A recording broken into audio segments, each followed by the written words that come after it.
Welcome to Onivia Highlights. These are the best highlights of today's LCK Cup 2025. Not something like a Lux, you obviously don't need to worry too much about just getting poked into oblivion. As level 2 has been found, heroic charge, no stun here from Keria, as now Lehans finds the hook. Onto Keria, gets the knock up, but now he's taken so much damage. Smash, one more auto will do it, and he flashes forward to pick it up. That's first blood in this bottom lane, as the flash from Jiu is so weird alongside that heroic charge. One more auto would do it, but it's not gonna be there, and it's a double in the bottom lane for T1. See if they can quickly try to use this prio to grab Dragon and then turn to the grubs, because if you end up losing a lot of control early, it's going to be a disaster, and Gideon's in trouble. Ona's going in, but Keria taking a fair bit of damage as well. Steadfast presence as he misses the Mystic shot there. Does Jiu, and Lehen's going to pay the price for it. Smash grabs yet another kill as Arcane Shift gets Jiu out of there, but Tri-Brush not going to be warded. Not somewhere that he wants to exist, and I believe he agrees. Kingen now looking for a bit of an angle as Keria moving on up. Doran moving in as well as another heroic charge.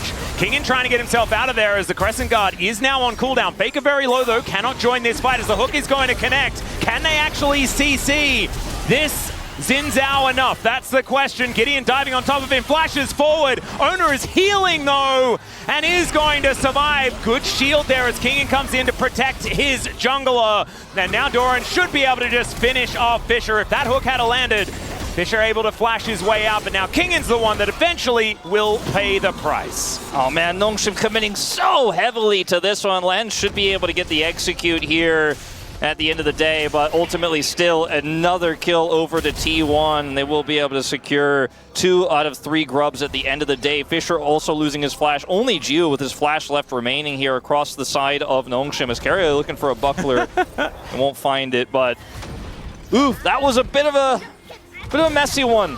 I would say so too. Keria going to take the quick way out as Doran will be pushing now. Just no real control. Kingen is just like, let's see how good Cassante is. I have no flash. Yeah. Does have his ultimate back off cooldown, but let's see what he can actually get done here as the Steadfast presence gets him into the wall. There's the bullet time, and he's dead. It's just systematic here by T1, and the cross-map Doran is like, well, I'm just not going to take a chance. I'm just going to walk away. So feats of strength now going over to T1 with that first brick falling down on the bottom side, and maybe I should change my opinion on Misfortune. Maybe Misfortune is actually just fantastic. I just don't know if it's really about the Misfortune. Like in the bottom 2v2, her damage was big as Doran. All right, there's cease and desist. Let's see whether they can actually get the kill. They pull him back, but now it's Keria to remove Gideon from the equation. Still, Doran does go down. Faker teleporting in. I don't know about that one because he's trying to get himself out. A little bit weird as far as how the Observer PC managed to figure that one out, but Faker not able to get him far enough with the shifting sands. And that is 2 comeback kills. Locking somebody down and you just press R. It's pretty good. Yeah. Well, we're going to have a look at it happening one more time. Let's see whether the Cassante shenanigans can actually bring Kingen out of this one. The all-out just not going to be invested, so he's just going to die. Okay. That's, Yep. That's one step back. We already grouped to get the bottom turret. Now let's systematically move top side, zone you away, and take this one too. It's not just the turret, it's zoning's Jiu out of farm as well. And you know, you can see Kingen is like, cool, I've got my shadow jungler bottom side. I'll eventually get this one, but it is never going to be a race that you win. Yeah. So that's an extra shield he's going to have on top of dealing with Ezreal pretty well, but now we can deal with the poke from those Qs from Jiu. So it's just a really tough matchup for Jiu, and that's just another turret gone. So that'll be... And even look at how safely Doran's playing. He's just sitting under turret knowing they don't have control of the pit. And while he sits there, they can't punish him, and then T1 push mid. Well, True Shot Barrage going to try and help clear out this wave. Lehen's making his way over, but this turret is just dead. And because Keria can channel the ultimate, that's all you really need to worry about. That can protect their escape very comfortably. And in the meantime, Faker also taking another inner turret. There's only one inner turret left. And that's a Rift Herald as well. Yeah, I mean, T1 are just farming Nongshim right now. Like, yeah. Everything that's red belongs to me. Everything the light touches is T1's kingdom. And with all the Kingen is going to hurt a lot. The LDR that's done at this point in time for Smash is going to hurt a lot. Jiu has his second item, but oh no, Gideon just completely isolated now. And yeah, Smash able to hit him mid-Vault Breaker with a bullet. And that's going to be enough to get rid of the vibe. We might have that trademark 20-minute objective from T1 in this game, except it'll be an Otacon this time. Yeah, I think it will definitely be a 25-minute Baron as well, if we actually make it to 25 minutes. That's kind of my theory. Oh! All right, there's a pick onto Carrier. Hook is going to land that time. Kingen going to whiff the Q. But I don't think on 20, but about 2015. Yep, and we're also standing on some vision here on Nongshim's side. Let's see whether they can get some sort of steal happening, as there is the flash forward. Gideon steals it, and now they get a free ticket home. Can they grab themselves some kills as well? That's the question. As 200 gold going over to Owner, as they are just kind of farming these Otacon buffs.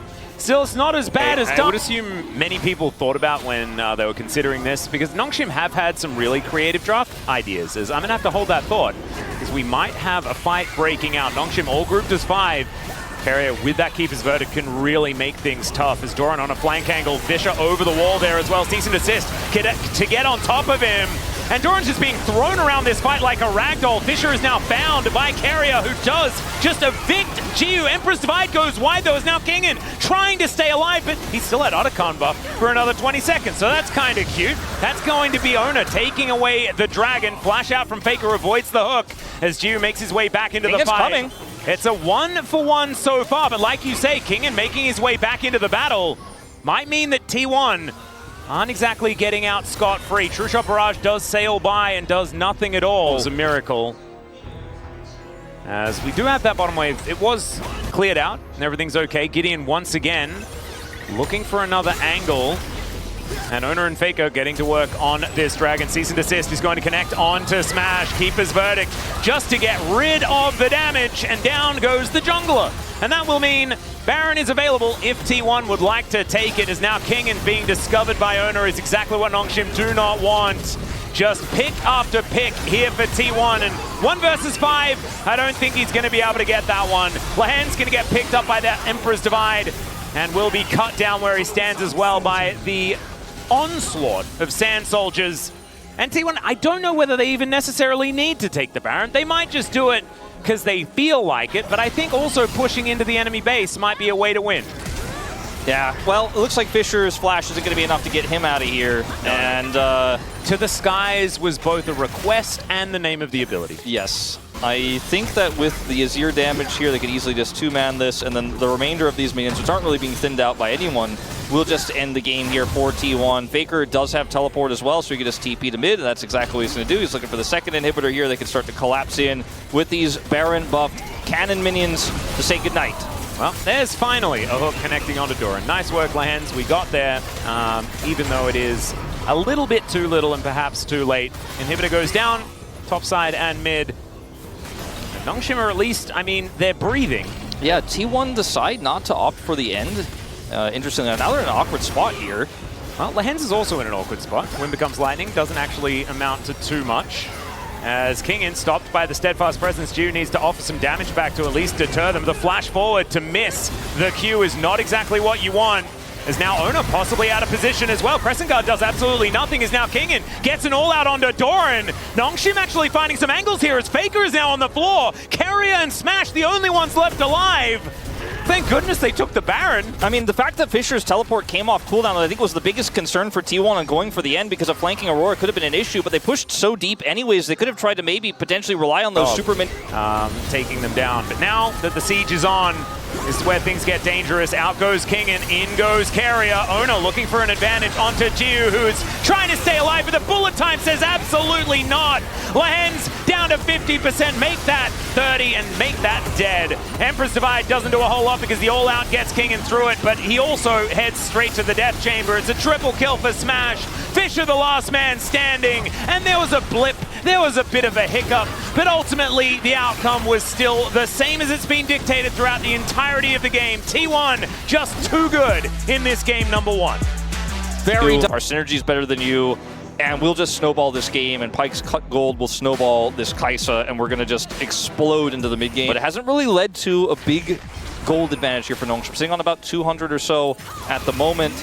Well, Kingen continuing to just try and hit Smash with things. Doesn't, I believe, manage to tag him with the Frost there. Oh dear, Lahens is just dead. High-value ward. I've never seen one. Sometimes respecting the wards is a good idea, as once again, first blood. But that one in the top lane was certainly not one you want. This could be another opportunity for that, as now Lehens wants to be able to find it. Cocoon now going to connect as he flashes on over. Fisher's in so much trouble, still going to survive. They take down the Lee Sin first, the repel to get Lehens out of dodge. And now Jiu's on the board, picks up the kill onto Carrier. Faker now in trouble, and it's a double for the Ash. Nongshim coming back in a big way here in game 2. I mean, it's just I think I'll write my thesis on it. I'll try and get a PhD in I think if you had a Diego interactions. If you had a group of 20... Oh! Okay, there is the safeguard kick flash onto Jiu, who is very dead. All right, well, there you go.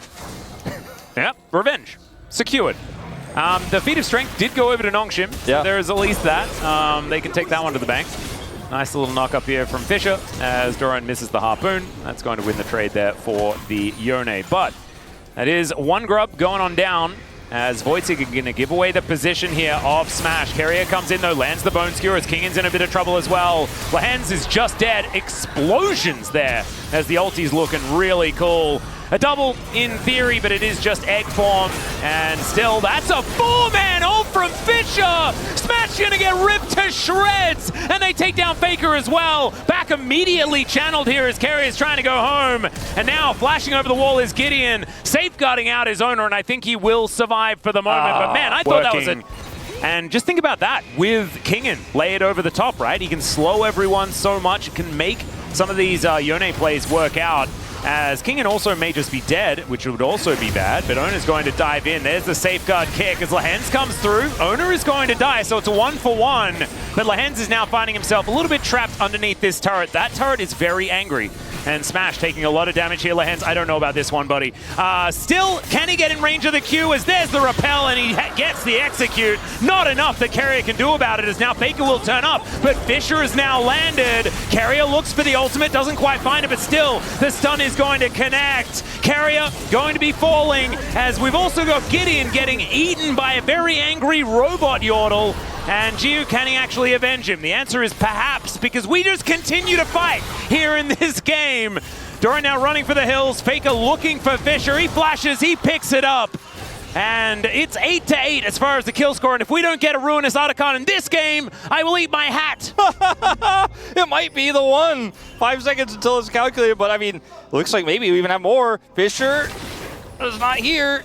And it's just Faker who's double blast coning his way out. Chemtech Soul to the rescue. I guess Ruinous Otacon's not happening. Yeah, I guess it's not happening. So close. My hat unfortunately does not exist. However, I will eat nothing. Just for you guys, just so that I can remain true. Okay, Lehen's going to find the cocoon onto Owner here, who puts him up into the sky. Kingin just continuing to try and push them away. Gets stunned and now has no real way out. And will be taken out of there. Oh man, my man Lehens trying to make some big heroic plays in this mid game and starting to backfire a little bit here. All Lehens did that Lehens was going to be in that brush. And let's see whether Jiu knows it, and he does. As Bone Skewer still going to connect, and Jiu just going to be able to find the hook, so it's a 1-for-1 in the end. Let's see whether Gideon can make it a 2-for-1, but the Bone Skewer not quite as good coming from the Viego, and he gets himself out. Still going to be the turret going over to T1 here topside. Faker's teleport not punished. He's even going to let some of these minions go with it, or at least some damage on that cannon. But going back to the mid play, you know, you could argue very good composition at finding picks. T1 are just too careful. Yeah. And now this outer turret is under fire. This is a good macro position for Nongshim to be in. Can T1 actually fight their way back into some control around this river as Gideon pushing forward? Arrow going to connect there onto Owner. The double stun, the layering CC, but he gets himself out with the safeguard, and now Gideon is burning down. Faker, Valkyries to reposition, and now it's Smash's Killer Instinct. He didn't even need a button with that name on it. He already just had that, but it is working out for them. Carrier looking for another Bone Skewer, but honestly, the damage has been done. 3 on the floor for Nongshim, and maybe even more as the ulti gets Fisher out, but Kingin, he doesn't have one of those. Burning, but now he's just going to have to flap his way out. And this outer turret, not long for the world as T1 just look to take down the stragglers. Oh dear, yeah, that is a Void Seeker that's going to put him down towards the egg. And down goes Yone as well. Faker's health bar suffered a little bit, but nothing to worry about. As now Otacon could be an option here. Rod of Ages and the Seraph's transform, but it's just too little too late. The scaling is definitely high in terms of what she can do damage-wise later, but I don't know if it's going to matter. Well, Kingin is going to do his best to try and find an angle, and Faker is going to make it impossible for any value to be collected. Gives him the good old thumbs up as Void Seeker is going to find him. my goodness. He deserved that, you know, like catching a bit of a break here. I mean, look, anyone who's even a T1 fan will cheer for an Onivia in those moments. You know, we haven't seen Onivia that much really ever in a while, and Zeus did it one time, and now we're like, oh, could this be a thing? Could we see Onivia? That's kind of hype. Please live, King. I don't know. I also think he got his Seraph's transform right in time. As it was, as he needed it, so that was definitely cool. Fisher going to use his ult to escape once. Pretty cool. Uh-oh. Oh dear. Bone Skewer going to connect. Now Faker is going to turn up. Arrow will connect as the repel gets Lehens out of there. But T1, a few too many bodies here for Nongshim to really fight back. They have 4, but is it actually going to be enough? Another Bone Skewer. Carrier cannot miss today. Yeah, he's just on fire. And Smash is going to sit here in mid. This 4-1 Otacon play is so oppressive. A lot of teams would just look for a dive here, but T1 don't need to. They know that Nongshim can't punish. They can't look for the picks like their comp wants to while they're sieged up like this. Oh dear, Doran possibly in trouble. The wall goes down, Repel goes up. And remember they have Otacon, but this is still a bunch of money going over to Nongshim. They just need to make sure that they do not die. Killer Instinct gets Smash in there as they take down Jiu. 1 for 2 sent back home. Is kind of even, I guess yeah, it's you like could a say. trade up for Nongshim gold-wise a little bit. But still T1 having the pressure there. Another Bone Skewer. This time going to miss. 6 points in my country though. And using the wall and the ultimate, like you said, to kill the minions and to deny some of that siege, buying some time here. Yep, counter siege for Onivia is no joke, as now Fisher is going to take an equalizer ride. He did not want that. Another equalizer is there now in the form of a Valkyrie, and Faker didn't even really need it as far as the damage. Fisher is just, being... Faker's here. It's not a 1v1. This was not the play. Yes, not the droids you were looking for. Okay, Lehens is just thrown into a Bone Skewer. That was sexy. That was a sexy play. And T1 are just once again going to stages to really assert their lead. Now that they have it, things are looking real dire. And Carrier doesn't miss those. Once again, that is a dead Ashe. Yeah, sometimes against these Carrier spears, you gotta just flash it, man. Yeah, be in the fountain. The problem is if you flash his hook, then you don't have your flash for his next one. He's not going to miss, you know. Yeah, he was in deep trouble there. T1 going to grab this Baron on spawn again. And this game is just, unfortunately, very quickly spiraling out of Nongshim's grasp. There were some good angles in the early game. There were some opportunities. They kept it close. They even had, at one point, a pretty nice macro lead, map control. Really not allowed to go home. The equalizer going to stop that. Now Carrier looking for an opportunity to take him down. He's going to slink through. Does get tagged as, oh god, just like 3 buttons and he's dead. Fisher not going to be allowed to escape here. Does get a big old shield as he flashes on top of Faker. He almost goes down. Eventually Gideon does secure that kill as the Bone Skewer this time just barely going to go wide. And Doran going to get taken down. Gideon now finding some of these angles, some of these opportunities as he gets on top of Smash with a Heartbreaker. Now Jiu with these auto attacks as Carrier, it's just going to get autoed down. And Ona possibly out of position. There's the kick. Follows in order to take down Gideon, but the stun is going to be there, and there's the Ashe damage we've been waiting for. Nongshim able to fight back. This was with Baron. Yeah, this is one of those old school Nongshim types of really crazy snowballing champions on T1's side to utilize there as well. The damage coming out of the stolen Corki was unreal. That's going to be a lot of gold over Nongshim. Valkyrie is perfect here. Gets another transform. Smash is like, I got a flash. That's way too much damage. I've seen this movie before. Well timed this game. And this did happen in game number 1 as well, right? Yes. It was the negative Rebel Baron power play into T1 saying, haha, I guess we'll just win. And then they did. This does have an Onivia in it, so maybe that just win is going to take a little while longer. But Ona says he's going to split push, take down a mid lane inhibitor turret, and T1 to continue to push forward. King in. Gonna get just engaged on here by Carrier. King goes golden. Carrier likely to die as Gideon is just burning. That is going to be the rocket to take him down. Actually, the last tick of Ignite, I believe, was what removed him there. And Nongshim continuing to play defense. Arrow going to connect onto this Rumble as the ulti from Fisher. It might be enough there to be able to take him down, but instead he goes golden. Ona now taken down to his GA. Smash is getting autoed down by Jiu, who's standing and delivering as far as this damage is concerned. If he's not instantly killed, things can be better unless Ona does that. And now the entire bottom lane is being wiped out. He does have to sacrifice himself for it. Speaking of sacrifices, Doran will be taking down Fisher, the hero, as Kingin versus Faker, a tale as old as time, or at least one that's at least 3 years old. Pressure he puts on Arrow comes through, just the tip of the ult from Fisher actually locks Doran down, and then Gio positions really well. Yeah, can we stop doing the thing where we say nice things about Nongshim that we come back and they're dead? Yeah, this has happened, some would say, too much. If he respawns, he may just die by existing on Summoner's Rift. This could be another one, though, as Carrier going to look for a Bone Skewer, connects it after the Heartbreaker. This guy is sick. Ona now looking to try and connect that Q, but the arrow is going to be what lands. Nice little stun there as in goes Ona looking for another opportunity. King and just trying to play defense. This picks him out of the air again! How does Carrier keep doing this? Now looks for the engagement in the backline, sacrifices himself at Smash to find an avenue in. He's going to take down Jiu, and Fisher somehow misses everyone with that ultimate. That actually, I don't think that's on Fisher. That should have hit something, I think.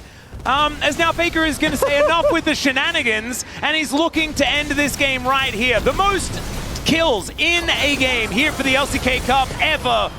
And Fisher is still going to try and get more, at least give more. It's 2 go down before Smash is given some time with this Nexus. Doran also going to be able to clear out the kill onto King and gets the ace. And this is going to be the 2-0 for T1. Welcome to the playoffs of the LCK Cup. You'll be up against either DRX or Humble Life Esports, depending on who wins the next best of